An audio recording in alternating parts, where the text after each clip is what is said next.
Radhe Radhe everyone, आप देख रहे हैं सीरियल स्यापा, जहां पे हम देते हैं आपको आपके फेवरेट शो राधा कृष्ण की पूरी स्टोरी अपडेट।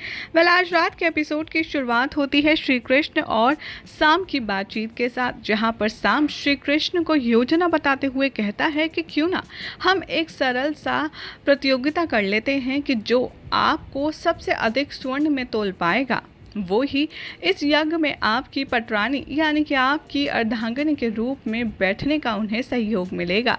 यानी कि यहाँ पर शाम श्री कृष्ण और बाकी सभी लोगों को तुला दान के बारे में सजेस्ट करता है, जिसे सुनकर श्री कृष्ण भी काफ़ी ज़्यादा खुश हो जाते हैं और कहते हैं कि ठीक है, तो फिर ये तय रहा कि शाम का सुझाया हुआ तुला दान की प्रक्रिया ही अब ये निश्चित करेगा कि मेरे साथ यज्ञ में बैठने वाली वो रानी कौन सी होगी जो मेरे बराबर अपना सब कुछ सारा स्वर्ण आभूषण देकर भी मेरा भार बराबर करती है। ये सुनकर सभी लोग काफ़ी ज़्यादा खुश होते हैं, तो दूसरे ही पल हैरान और परेशान भी कि आखिर श्री कृष्ण जितना धन और उनके बराबर तोलने के लिए वो सारी वस्तुएं कहाँ से लाएंगे। ये सुनकर राधा कहती है कि कृष्ण, क्या तुम उचित कर रहे हो? तुम्हें लगता है कि ये करना ठीक है? तो कृष्ण आंखें हिलाकर के कह देते हैं कि हाँ राधा, तुम निश्चिंत रहो। यहाँ पर शाम से कहते हैं भगवान कृष्ण कि शाम, जब तुमने इतना अच्छा उपाय दिया है तो अब तुला का प्रबंध भी तुम कर ही दो। शाम कहता है जो आज्ञा पिताश्री। और शाम मन ही मन बहुत ज़्यादा खुश होता है कि अब चाहे जो हो, इस प्रतियोगिता में सिर्फ और सिर्फ मेरी माता ही जीतेंगी, क्योंकि मेरे पास द्वारका जितना ही अकेले के पास सोना है। मेरी माता यानी कि जामवंती जैसे ही तुला दान में सारा सोना दान में रखेंगी, यहाँ पर पिताश्री का भार उस वजन के बराबर हो जाएगा और मेरी माता इस यज्ञ में बैठने के लिए चुनी जाएंगी। ये सोचकर शाम बहुत प्रसन्न हो रहा होता है। दूसरे ही पल दिखाया जाएगा कि बलराम दाऊ तुला का प्रबंध कर लेते हैं और वो इतनी ज़्यादा विशाल और अच्छी होती है जिसे देखकर सब देखते रह जाते हैं। यहाँ पर श्री कृष्ण उस तुला के करीब जाते हैं और कहते हैं कि बलराम दाऊ, आपने ये प्रबंध तो बहुत ही सुंदर किया है, लेकिन ये मेरा भार उठा तो पाएगी ना? यहाँ पर क्या आप इसमें बैठ कर दिखा सकते हैं? तो यहाँ पर बलराम दाऊ कहते हैं कि हाँ हाँ, उसमें क्या है, कहा ना, रुको मैं ही बैठ कर दिखाता हूँ कि ये तुला मेरा वजन सह पाती है या नहीं। और जैसे ही बलराम दाऊ यहाँ पर तुला में बैठने ही वाले होते हैं, श्री कृष्ण उनका उपहास करते हैं और कहते हैं नहीं नहीं, ऐसा ना हो कभी आपके वजन से ये टूट कर नीचे ही आ जाए और हमारी तुला दान की प्रक्रिया अधूरी रह जाए। बलराम दाऊ ये सुनकर बहुत क्रोधित हो जाते हैं और रुष्ट भी। ये कहते हैं कि क्या तुम्हें मैं इतना ज़्यादा भारी लगता हूँ कि मेरे बैठने से तुला टूट जाएगी? तभी वहाँ पर राधा की एंट्री होती है, जो तुला को देखकर बहुत तारीफ करती है और कहती है वाह दाऊ, आपने तो बहुत अच्छा प्रबंध किया है, लेकिन ये तुला कृष्ण का भार उठा तो पाएगी ना? ये सुनकर कृष्ण की ओर देखते हुए बलराम दाऊ कहते हैं राधा, तुम भी वही सब सवाल पूछ रहे हो जो कान्हा पूछ रहा था। और वो भी राधा से रुष्ट होकर चले जाते हैं। उधर दिखाया जाएगा कि तुलादान की प्रक्रिया आरंभ करने के लिए श्री कृष्ण राधा को कहते हैं कि जाओ, जाकर के सबको बुला लाओ और कहो कि तुलादान की प्रक्रिया अब आरंभ होती है। यहाँ पर ढोल नगाड़ों के साथ ये प्रक्रिया शुरू होगी और राधा ये कहती हुई नजर आएंगी कि कोई भी वाद विवाद ना उत्पन्न हो, इसीलिए ये तुलादान की प्रक्रिया हम छोटे से बड़े के क्रम में शुरू करेंगे। ये बात सुनकर सभी सहमत हो जाते हैं और यहाँ पर श्री कृष्ण की 8 पटरानियों में से सबसे छोटी पटरानी यहाँ पर आती हैं और अपना जौहर दिखाते हुए अपना सारा धन रखती हैं और कहती हैं कि मेरे पास इतना धन है जो कि श्री कृष्ण का भार आराम से उठा जाएगा। और जैसे ही वो सब कुछ रखती हैं, श्री कृष्ण का कोई भी भार वो नहीं उठा पाती। ये देखकर वो परेशान और हार जाती हैं।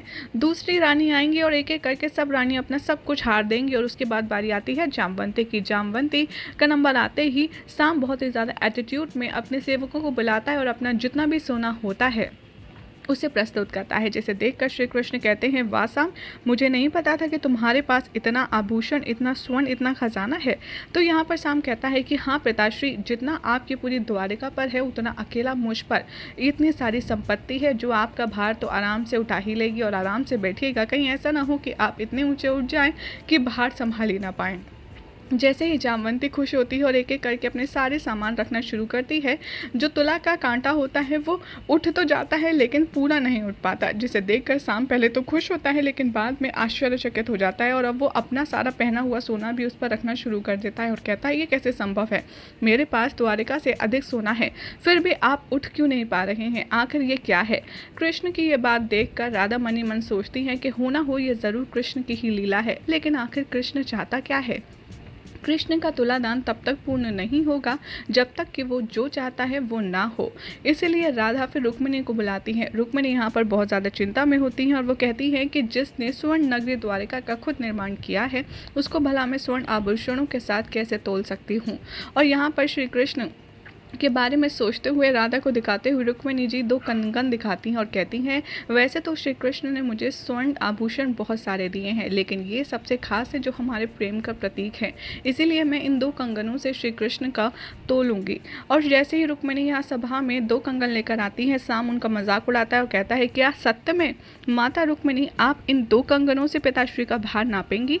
और यहाँ पर सबको अवॉइड करते हुए जैसे ही रुक्मिणी जी तराजू में 2 कंगन रखती हैं, यहाँ पर श्री कृष्ण का भार उठने लगता है, जिसे देखकर वो खुश होती हैं। लेकिन हमेशा की तरह जामवंती के साथ जैसा हुआ था यहाँ पर एक बार फिर से होता है। तुला उठ तो जाता है लेकिन उसका कांटा पूरा आधा नहीं हो पाता, वो थोड़े पहले ही रुक जाता है, जिसे देखकर सब फिर से चिंता में हो जाते हैं। तभी यहाँ पर रुक्मिणी सोचती हैं कि अब मैं श्री कृष्ण को कैसे प्राप्त कर पाऊँगी, प्रेम से कैसे जीत पाऊँगी। तभी वहाँ पर राधा की एंट्री होती है और वो अपने हाथ में कुछ लाती हैं और कहती हैं रुक्मिणी से कि रुक्मिणी, कृष्ण को आभूषणों से नहीं बल्कि सिर्फ प्रेम से जीता जा सकता है, ये लो और अपने प्रेम से यहाँ पर रखो। रुक्मिणी जी उनसे वो तुलसी पत्ता लेती हैं और बड़ी श्रद्धा भाव और प्रेम के साथ में श्री कृष्ण का नाम लेकर वो तुला में अपने कंगनों के साथ उन्हें रख देती हैं। और जैसे ही तुलसी पत्ता तराजू में रखती हैं, यहाँ पर श्री कृष्ण का भार उठ जाता है और सभी लोग देखकर हैरान रह जाते हैं और रुक्मिणी बहुत ज़्यादा खुश हो जाती हैं। ये देखकर सभी लोग बहुत ज़्यादा खुश होते हैं और यहाँ पर श्री कृष्ण का जो तुलादान होता है वो कंप्लीट हो जाता है, जिसे रुक्मिणी जी जीत लेती हैं। ये देखने के बाद रुक्मिणी राधा का धन्यवाद करती हैं और यहाँ पर साम बहुत ही ज़्यादा गुस्से में इधर उधर घूमने लगता है। यही हो जाएगा आज रात के एपिसोड का एंड, जिसके बाद कल क्या होगा आपको बताएंगे नेक्स्ट रिपोर्ट में। वैसे ऐसे ही मज़ेदार अपडेट्स के लिए हमारे चैनल सीरियल सियापा को सब्सक्राइब करना ना भूलें, साथ ही इस वीडियो को लाइक शेयर ज़रूर करें।